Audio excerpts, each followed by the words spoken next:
Hello students, hi everyone. कैसे हो बच्चों? अच्छे हो? चलिए तो स्टार्ट करते हैं बेटा आज का हमारा नया चैप्टर प्रोजेक्टाइल मोशन। देखो बच्चों, अभी तक हम बात कर रहे थे मैकेनिक्स के बारे में। हम बात कर रहे थे बच्चों मैकेनिक्स के बारे में, और मैकेनिक्स को मैंने दो पार्ट्स में डिवाइड किया था, जिसमें फर्स्ट था हमारा काइनेमेटिक्स और सेकंड पार्ट था बेटा हमारा काइनेटिक्स। जहां मैंने आपको बताया था काइनेमेटिक्स का मीनिंग है types of motion, and kinetics parts में हम डिस्कस करते हैं कॉज ऑफ मोशन। ये वाली बातचीत हमने फर्स्ट लेक्चर ऑफ मैकेनिक्स में की थी, और मैंने बोला था कि आपकी जो 11th की फर्स्ट बुक है वो ओनली कवर करेगा आपका मैकेनिक्स पार्ट। क्लियर? तो इन दोनों पोर्शन के बारे में हम बातचीत कर रहे थे। First one is kinematics and second one is kinetics. Kinematics में क्या आ रहा था हमारा टाइप्स ऑफ मोशन, जिसमें हमने बातचीत की थी रेक्टिलिनियर मोशन की। रेक्टिलिनियर का मीनिंग हो गया वन डायमेंशन मोशन, की पार्टिकल अगर ओनली स्ट्रेट लाइन में जा रहा है तो क्या क्या चीजें पॉसिबल हैं, क्या क्या कॉन्सेप्ट फॉर्म होते हैं, कैसे न्यूमेरिकल्स आते हैं। 1 to 100 तक सारे पॉइंट हमने रेक्टिलिनियर मोशन में डिस्कस किए। देन नेक्स्ट चैप्टर बेटा हमने डिस्कस किया यहाँ पर रिलेटिव मोशन। मैंने आपको बताया था कि two particle, more than two particle की स्टडी है, उसको हम रिलेटिव मोशन से इजी वे में कर पाते हैं, और कैसे क्वेश्चंस हमारे रिलेटिव मोशन में आते हैं ये सारी बातचीत भी हमने कर ली थी। तो सेकंड पार्ट हो गया था हमारा बेटा relative motion. Now third part की आज हम बात करते हैं, डेट इज प्रोजेक्टाइल मोशन। तो स्टार्ट करते हैं हमारा न्यू चैप्टर प्रोजेक्टाइल मोशन, जो कि पार्ट है हमारे काइनेमेटिक्स का, टाइप्स ऑफ मोशन का। क्लियर? तो बच्चों हेडिंग डालो न्यू चैप्टर प्रोजेक्टाइल मोशन। ये तो बेसिक समरी है जो मैं ऑलरेडी आपको बता चुका हूं, इसको आपको लिखने की ऐसी खास जरूरत नहीं है। चलो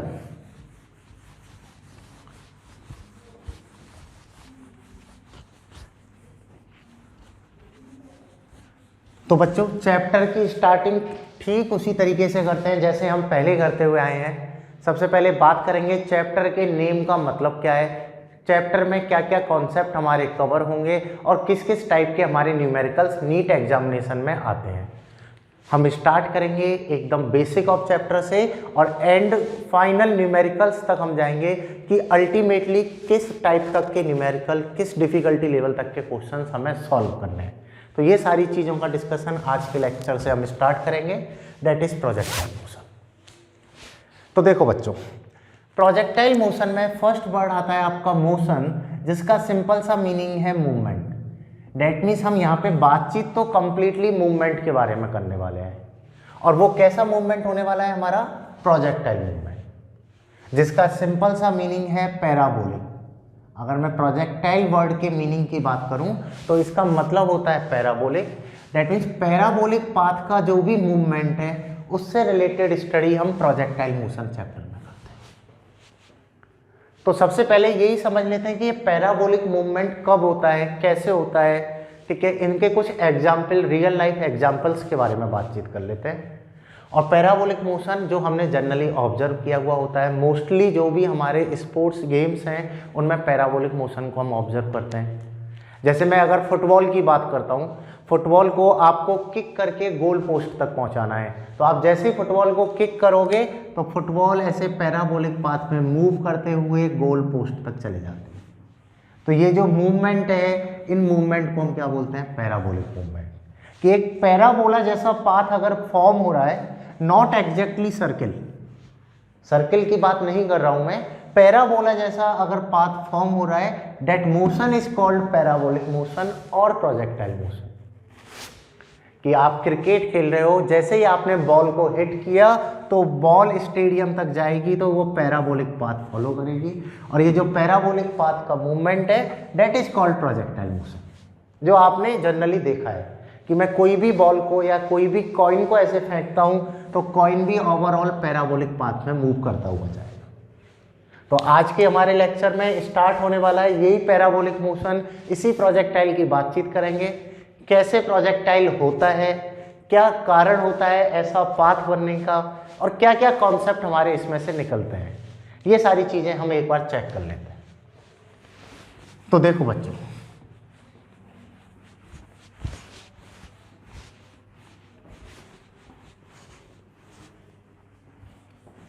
ये फालतू की सारी चीज़ें हम मिटा देते हैं। अब सिस्टमेटिक वे में हम बातचीत करना चालू करते हैं। ये तो रियल लाइफ एग्जांपल्स की बात हो गई। लेट्स से मैं बोल देता हूँ बेटा ये ग्राउंड सरफेस गिवन है, ये ब्लैक लाइन को हमने ग्राउंड कंसिडर कर लिया। आपके पास ये कोई भी एक बॉल है, इस बॉल को आपने हॉरिजॉन्टल वेलोसिटी दी। कैसी वेलोसिटी दी है? हॉरिजॉन्टल। तो हॉरिजॉन्टल वेलोसिटी देने पर ये ball only and only horizontal direction में मूव करेगी। अगर हॉरिजॉन्टल दिया तो ओनली एंड ओनली किधर जाएगी? हॉरिजॉन्टल में। इन सेम वे आपके पास बेटा ये कोई बॉल है, इसको मैंने वर्टिकल वेलोसिटी दी। अगर मैं इसको वर्टिकल वेलोसिटी दूंगा तो ये only and only vertical direction में जाएगी, एक पर्टिकुलर पोजीशन तक पहुंचेगी जहां इसकी वेलोसिटी 0 हो जाएगी और वापस से वर्टिकल लाइन में गिर जाएगी। जो हमने बातचीत की थी मोशन अंडर ग्रेविटी में, रेक्टिलिनियर मोशन चैप्टर में, ये दोनों टाइप का मोशन हमने रेक्टिलिनियर में पढ़ा था। ओनली हॉरिजॉन्टल मोशन है या ओनली वर्टिकल है? आ रही है बात समझ में? इसके हम सेपरेट पार्ट पढ़ रहे थे, इसका हमने सेपरेट स्टडी किया। अब मैं क्या करता हूँ, इन दोनों केस को बेटा ऐड कर देता हूँ। कहने का मतलब क्या है कि लेट से ये हमारे पास ग्राउंड है, यहाँ पर मेरे पास ये कोई भी एक बॉल है, इस बॉल को मैं u वेलोसिटी देता हूँ एट एन एंगल थीटा पर। अब मैंने ना तो इसे हॉरिजॉन्टल फेंका, ना ही मैंने इसे ओनली वर्टिकल फेंका है, मैंने बॉल को इंक्लाइन फेंका है, एक थीटा एंगल पे फेंका है। इन दोनों केसेस की बात कर ली। थर्ड ये वाला केस हमारा पॉसिबल है। तो बॉल को मैंने कैसे फेंका बेटा? एक पर्टिकुलर एंगल पर। तो आई कैन कंक्लूड कि बॉल की अपनी एक हॉरिजॉन्टल वेलोसिटी होगी, क्योंकि u का अगर मैं हॉरिजॉन्टल कंपोनेंट लेता हूँ तो ये आता है हमारा u cos थीटा, जो मैंने आपको वेक्टर में पढ़ाया था। तो यहाँ पर बॉल की अपनी एक हॉरिजॉन्टल वेलोसिटी है u cos theta. In same way ball की अपनी एक वर्टिकल वेलोसिटी होगी u sin थीटा। आ रही बात समझ में कि मैंने वेलोसिटी को दो कंपोनेंट्स में ब्रेक कर लिया। बॉल की अपनी एक हॉरिजॉन्टल वेलोसिटी है u cos थीटा और दूसरी अपनी वेलोसिटी है u sin theta. u cos theta तो क्या करना चाहेगा?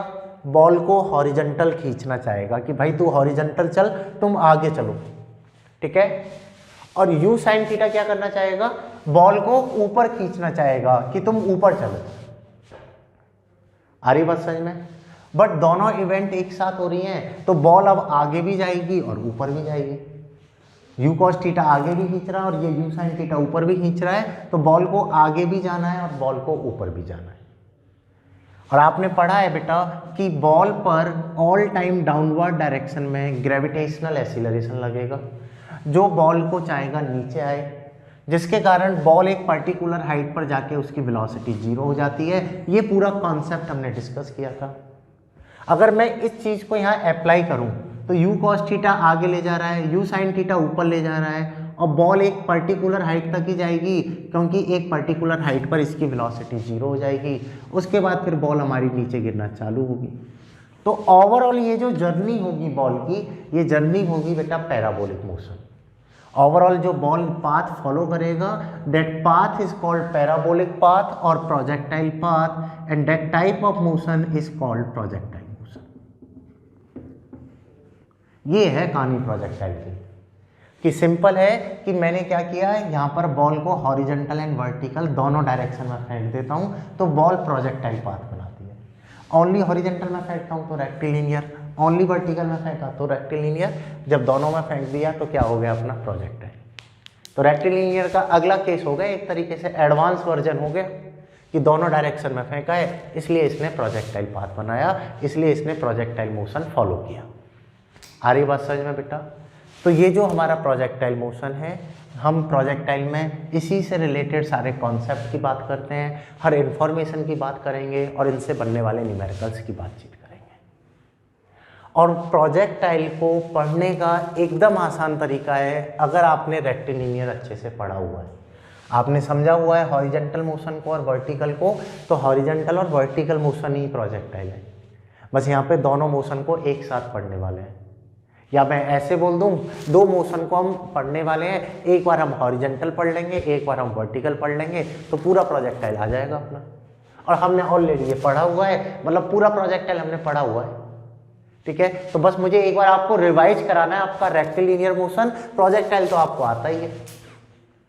तो चलिए आओ बच्चों रिवाइज करते हैं, इसे समझ लेते हैं अब इसे डिटेल में पूरा।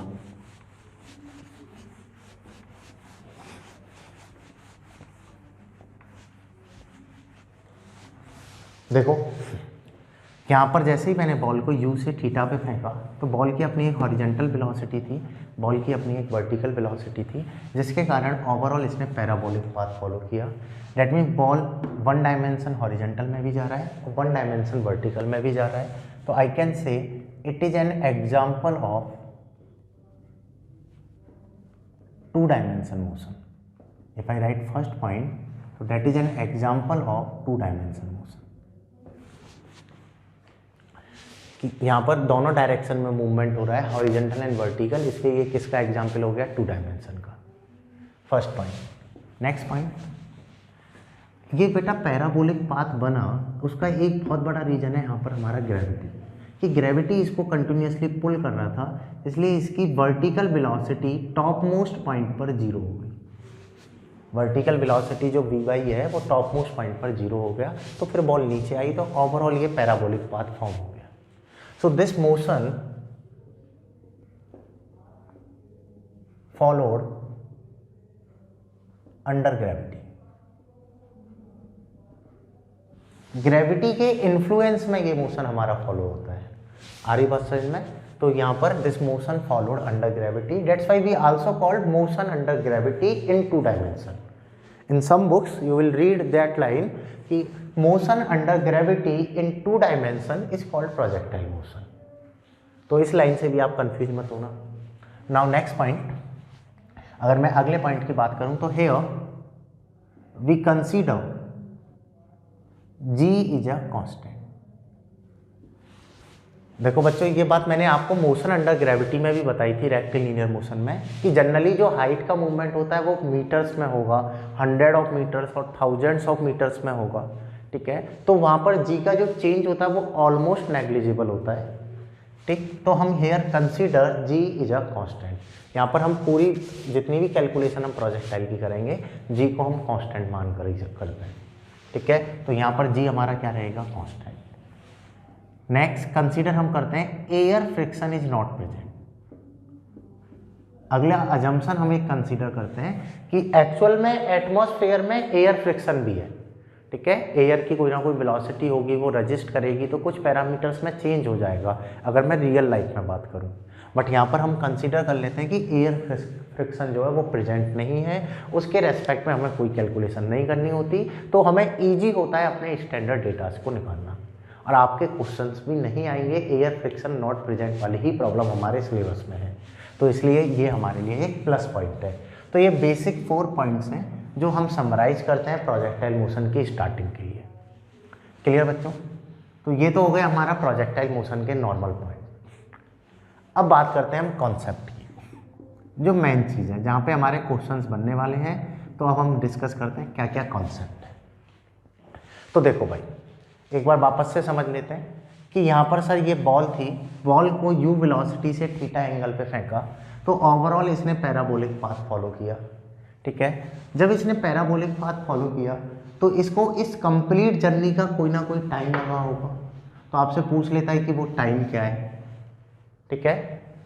इस कंप्लीट जर्नी में बॉल कोई ना कोई मैक्सिमम हाइट पर पहुंची होगी, तो आपसे पूछ लेता है ये मैक्सिमम हाइट क्या है। इस कंप्लीट जर्नी में इसने कोई ना कोई पर्टिकुलर हॉरिजेंटल डिस्टेंस कवर किया होगा, तो ये हॉरिजेंटल डिस्टेंस क्या है। तो ये स्टैंडर्ड डेटा आपसे पूछ लेता है। पहली बात तो हो गई हमारी स्टैंडर्ड डेटा की, ठीक है। आपसे क्या पूछ सकता है, कोई भी स्टैंडर्ड डेटा पूछ सकता है। सेकंड, आपसे बीच में कुछ भी पूछ लेगा कि यहाँ वेलोसिटी कितना, यहाँ पे हाइट कितना, या यहाँ वेलोसिटी का एंगल कितना, कहीं भी आपसे बीच में कोई भी इंफॉर्मेशन पूछ सकता है। सेकंड इस टाइप की प्रॉब्लम बना सकता है। आ रही बात समझ में? और कैसी भी आपको प्रॉब्लम बना के दे दे, चाहे वो स्टैंडर्ड डेटा पर हो या बीच में से कुछ भी पूछ ले, आप सभी को सॉल्व कर सकते हो अगर आपने इसके बेसिक को समझ लिया है। और इसका बेसिक एकदम सेम है जैसा हमने रेक्टिलिनियर में पढ़ा, because projectile is a combination of 2 1 dimension. 2 dimension को हम क्या बोल सकते हैं, कॉम्बिनेशन ऑफ 2 1 डायमेंशन। दो वन डायमेंशन मोशन को मिला के ये प्रोजेक्टाइल बना है। दोनों को मैं सेपरेट पढ़ लूँ, दोनों की इंफॉर्मेशन मैं सेपरेट निकाल लूँ तो मेरे पास सारी इंफॉर्मेशन आ जाएगी। क्लियर कि अपन को सारी इंफॉर्मेशन मिल जाएगी अगर मैं दोनों को सेपरेट पढ़ लूँ। तो हम कैसे अप्रोच करने वाले हैं, हॉरिजेंटल इंफॉर्मेशन को हम अलग से पढ़ने वाले हैं, वर्टिकल इंफॉर्मेशन को हम अलग से पढ़ेंगे।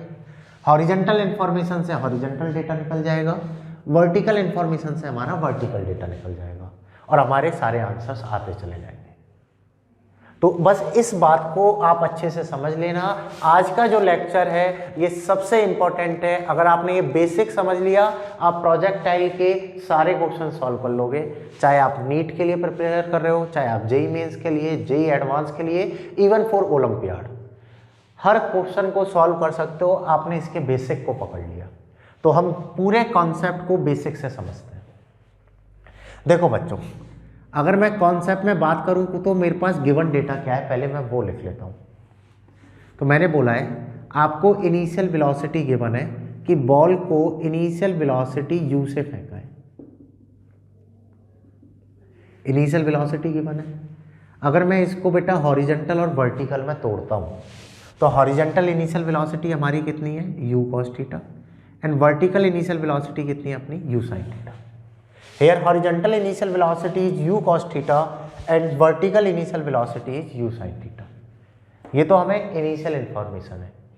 नाउ सेकेंड इंफॉर्मेशन हमको क्या गिवन है, तो बेटा देखो मुझे एक्सीलरेशन के बारे में भी पता है कि y डायरेक्शन में, वर्टिकल डायरेक्शन में ग्रेविटी एक्ट कर रहा है डाउनवर्ड डायरेक्शन में, ग्रेविटी लग रहा है हमारा डाउनवर्ड में। और x में अगर मैं बात करता हूं तो एयर फ्रिक्शन हमने नेग्लेक्ट कर दिया है और कोई एक्सटर्नल फोर्स x डायरेक्शन में हॉरिजॉन्टल में लगता नहीं है, तो यहां पर x डायरेक्शन का एक्सीलरेशन 0 है। x डायरेक्शन का तो एक्सीलरेशन 0 है, ओनली y डायरेक्शन में एक्सीलरेशन है, और वो भी कैसा एक्सीलरेशन है, यूनिफॉर्म। कैसा एक्सीलरेशन है अपना, यूनिफॉर्म। ये इंफॉर्मेशन, ये दो टेबल जो हैं, इन दो टेबल में ही पूरा कॉन्सेप्ट है। ये दो टेबल ही पूरा आपका प्रोजेक्टाइल मोशन है। आपको लग रहा होगा कि सर ये क्या मजाक कर रहे हो कि दो टेबल में ही कैसे आएगा, ये तो हमें दिया ही हुआ है। तो बच्चों ये ही है आपका पूरा प्रोजेक्टाइल। इन दो चीज़ों को ही आपको समझ लेना है, इनके रिजल्ट निकाल लेना है, सारे रिजल्ट आ जाएंगे। और देखो मैं निकाल के भी बताऊंगा आपको। तो देखो इनिशियल वेलोसिटी है u cos थीटा, एक्सीलरेशन है x डायरेक्शन में 0, डेट मीन्स मैं कंक्लूड कर सकता हूँ हॉरिजॉन्टल मोशन। अगर यहाँ एक्सीलरेशन 0 है तो चेंज इन वेलोसिटी क्या होगा, 0। और अगर चेंज इन वेलोसिटी 0 है, डेट मीन्स मैं बोल सकता हूँ पार्टिकल हॉरिजॉन्टल डायरेक्शन में यूनिफॉर्म वेलोसिटी से मूव करेगा। पार्टिकल हॉरिजॉन्टल डायरेक्शन में यूनिफॉर्म वेलोसिटी से मूव करेगा। कहने का मतलब क्या हुआ कि मैं किसी भी पोजीशन पे चेक कर लूँ, हर पोजीशन पे इसकी हॉरिजॉन्टल वेलोसिटी सेम रहने वाली है, इसमें कोई भी चेंज नहीं होगा, बिकॉज हॉरिजॉन्टल डायरेक्शन में एक्सीलरेशन 0 है। अगर एक्सीलरेशन 0 है तो कोई भी चेंज नहीं होगा, हर जगह इसकी हॉरिजॉन्टल वेलोसिटी तो सेम रहेगी। आ रही बात समझ में? और अगर वेलोसिटी सेम रहेगी तो एक ही फॉर्मूला वैलिड है, displacement equal to velocity into time. आपसे हॉरिजॉन्टल कोई भी इंफॉर्मेशन पूछ ले, कहीं पर भी वेलोसिटी पूछ ले, कहीं पर भी हॉरिजॉन्टल डिस्टेंस पूछ ले, डिस्प्लेसमेंट पूछ ले, एंगल पूछ ले, आपको ओनली सिंगल फार्मूला यूज में लेना है, displacement equal to velocity into time. इसके अलावा आपको कुछ भी सोचने की जरूरत नहीं है, आपके सारे आंसर्स आ जाएंगे। ठीक है। इन सेम वे अगर मैं बात करता हूं बेटा वर्टिकल मोशन की, तो आप चेक करो कि जो वर्टिकल मोशन है ये यूनिफॉर्म एक्सीलरेशन मोशन है। वर्टिकल मोशन हमारा कैसा है बेटा, यूनिफॉर्म एक्सीलरेशन मोशन है, क्योंकि यहां पर एक्सीलरेशन लग रहा है डाउनवर्ड में और वो जो कि फिक्स है। अगर एक्सीलरेशन यूनिफॉर्म है तो आपने पढ़ रखा है, आपको यूज में लेनी है काइनेमेटिक्स इक्वेशंस। दैट मीन्स आपसे कुछ भी पूछ ले वर्टिकल में, कहीं भी हाइट पूछ ले, कहीं भी वर्टिकल वेलोसिटी पूछ ले, मैक्सिमम हाइट पूछ ले, कोई भी वर्टिकल इंफॉर्मेशन आपसे पूछ ले, आपको बिल्कुल भी नहीं घबराना है। डायरेक्ट काइनेमेटिक्स इक्वेशंस आप अप्लाई करो, आपके सारे आंसर्स आ जाएंगे। आपको हॉरिजॉन्टल इंफॉर्मेशन निकालनी है, ये कॉन्सेप्ट, वर्टिकल निकालनी है, ये कॉन्सेप्ट, ठीक है, सारी इंफॉर्मेशन आ गई। या तो हॉरिजॉन्टल पूछेगा या वर्टिकल पूछेगा या ओवरऑल पूछेगा, हॉरिजॉन्टल और वर्टिकल से ओवरऑल भी आ जाएगा। तो मैंने आपको बोला था कि 2 टेबल आपका सारा काम बना देंगे। तो एक बार ये पूरा कॉपी करो, फिर निकाल के देखते हैं बेटा स्टेप बाय स्टेप सारे कॉन्सेप्ट कि क्या क्या हमारे आंसर्स आएंगे, क्या क्या हमारे कॉन्सेप्ट बनने वाले हैं, उन सब के बारे में बातचीत कर लेते हैं। तो एक बार बेटा ये कॉपी कर लो आप।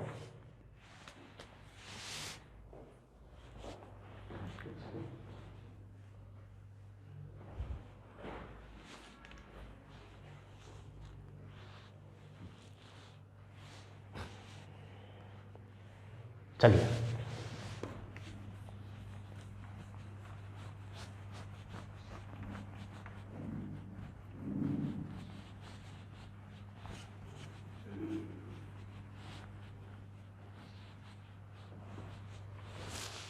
जैसे मैं फर्स्ट कॉन्सेप्ट की बात कर लेता हूं। लेट्स से बेटा मुझे कैलकुलेट करना है टाइम ऑफ फ्लाइट। मुझे क्या कैलकुलेट करना है? Time of flight. Time of flight का मीनिंग है टोटल टाइम ऑफ जर्नी। ये जो प्रोजेक्टाइल मोशन हुआ है, ये जो कंप्लीट जर्नी हुई है, इस जर्नी को कंप्लीट करने में कितना टाइम लगा है, that is called time of flight. That means total time of journey with time of flight. Clear? तो ये मुझे निकालना है कि टोटल टाइम ऑफ जर्नी क्या होगी। तो देखो बच्चों कैसे निकालोगे। जैसे इनिशियली पार्टिकल लेट से ए पॉइंट पर था और फाइनली बॉल बी पॉइंट पर ड्रॉप हो गई, तो मुझे निकालना है बॉल को ए से बी तक आने में कितना टाइम लगा। जो ए से बी तक का टाइम है उसी को हम क्या बोलने वाले हैं? Time of flight. आ रही बात समझ में? तो मुझे क्या निकालना है? ए से बी तक आने में कितना टाइम लगा। अब इसके लिए मैं क्या इंफॉर्मेशन यूज में ले सकता हूँ? तो देखो बॉल पहले कहाँ थी? ग्राउंड पे। फाइनली भी बॉल कहाँ गई? ग्राउंड पे। डैट मीन्स अगर मैं इन दोनों पोजीशन को एनालाइज करूँ तो वर्टिकल डिस्प्लेसमेंट कितना है। अगर आप ए और बी दोनों पोजीशन को चेक करोगे तो आपका वर्टिकल डिस्प्लेसमेंट कितना आ रहा है। तो वर्टिकल डिस्प्लेसमेंट का मीनिंग क्या है? कितनी हाइट पर बॉल गई है।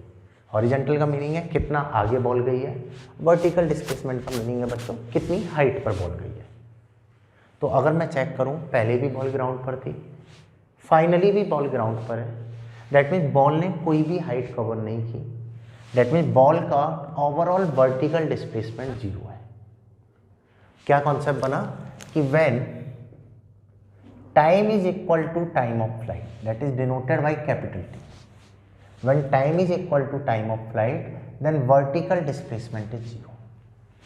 जब टाइम पूरा टाइम ऑफ फ्लाइट हो जाता है तो बॉल फाइनली ग्राउंड पर ही गिर गई तो इसका वर्टिकल डिस्प्लेसमेंट 0 है। ये मेरे पास इंफॉर्मेशन है।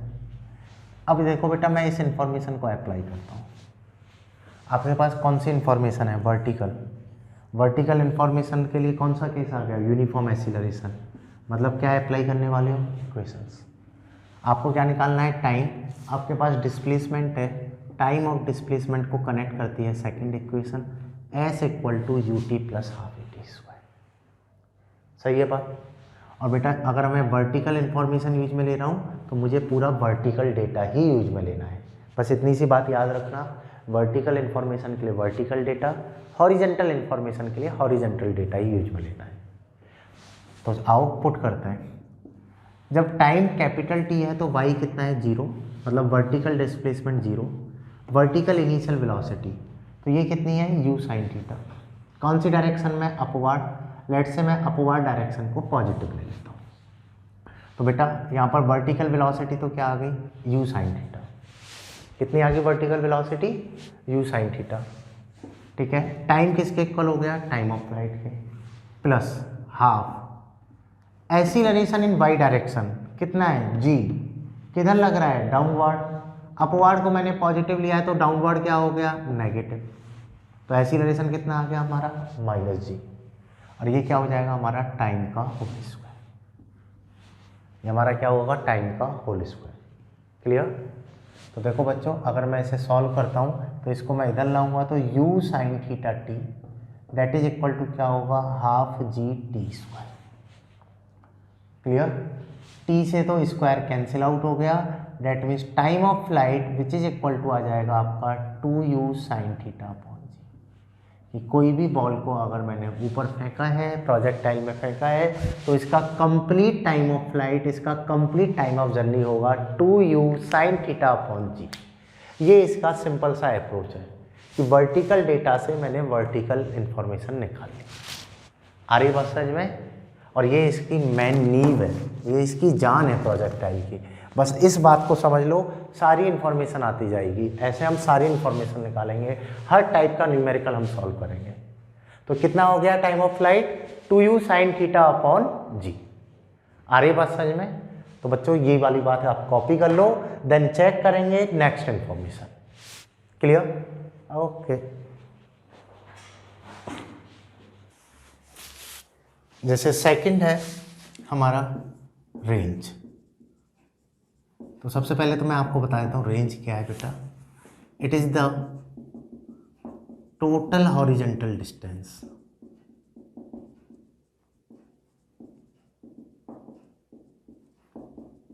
Travelled by particle in projectile motion.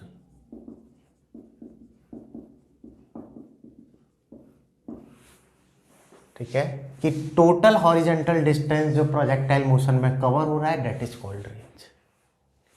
It is the total horizontal distance travelled by the particle in projectile motion. कि कंप्लीट जो डिस्टेंस हमारा जाने वाला है उसको हम बोलते हैं रेंज। अरे बस समझ में। तो अब हम चेक करते हैं बेटा ये रेंज होगा क्या। तो देखो बच्चों, t इक्वल टू 0 पे जैसे ही जर्नी चालू हुई, t इक्वल टू टी पर कंप्लीट हो गई। डेट मीन्स जब टाइम ऑफ फ्लाइट के इक्वल हो गया तो जो हॉरिजेंटल डिस्टेंस है वो रेंज बन गया। ये हॉरिजेंटल डिस्टेंस रेंज कब बना, जब कंप्लीट जर्नी हो गई। कि जब टाइम ऑफ फ्लाइट के इक्वल है तो ये रेंज बन गया। कौन सी इंफॉर्मेशन है, हॉरिजेंटल। कैसा मोशन है, यूनिफॉर्म वेलोसिटी। तो कौन सा फॉर्मूला लगाओगे, displacement equal to velocity into time. तो देखो बच्चों, displacement that is equal to velocity into time. तो बेटा रेंज x तो क्या बन गया, रेंज। वेलोसिटी हॉरिजेंटल कितना है, u cos थीटा। और टाइम किसके इक्वल हो गया, टाइम ऑफ फ्लाइट के। That means range equal to u cos theta और टाइम ऑफ फ्लाइट हो गया आपका 2u sin theta upon g. Time of flight हो गया 2u sin थीटा अपॉन जी। यहाँ से आएगा range that is equal to U square, U into U तो क्या होगा, U square 2 sine theta cos theta that is sine 2 theta upon G. U square sine 2 theta upon G. आ रही है बात समझ में कि रेंज क्या होगा, U square sine 2 theta upon G. ये सिंपल सा रेंज है कि जब हॉरिजेंटल डेटा निकालना था तो हॉरिजेंटल कॉन्सेप्ट, जब वर्टिकल डेटा निकालना है तो वर्टिकल कॉन्सेप्ट। आपके सारे आंसर्स ऑटोमेटिकली आते हुए चले जाएंगे, आप कहीं भी पीछे नहीं हटोगे। हर चीज़ एकदम आसान है, एकदम सिंपल है। क्लियर, आ रही है बात समझ में। तो ये तो हमारा क्या हो गया बेटा, रेंज। जैसे थर्ड मुझे कैलकुलेट करना है मैक्सिमम हाइट।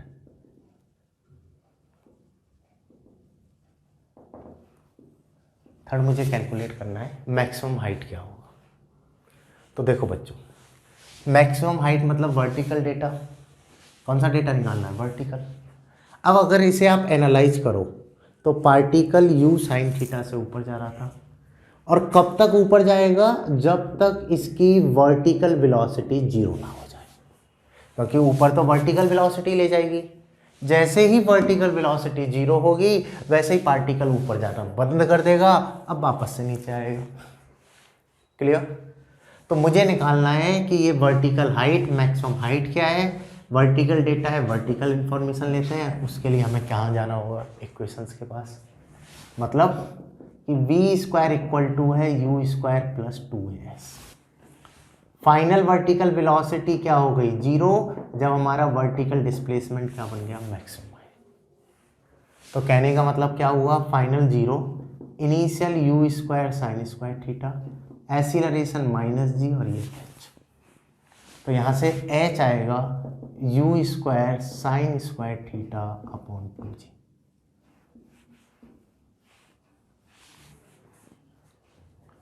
आ रही बात समझ में, एच आएगा U square sine square theta upon two G. ये सिंपल सा मैक्सिमम हाइट का फॉर्मूला है। कॉन्सेप्ट आया, समझ में नहीं आया?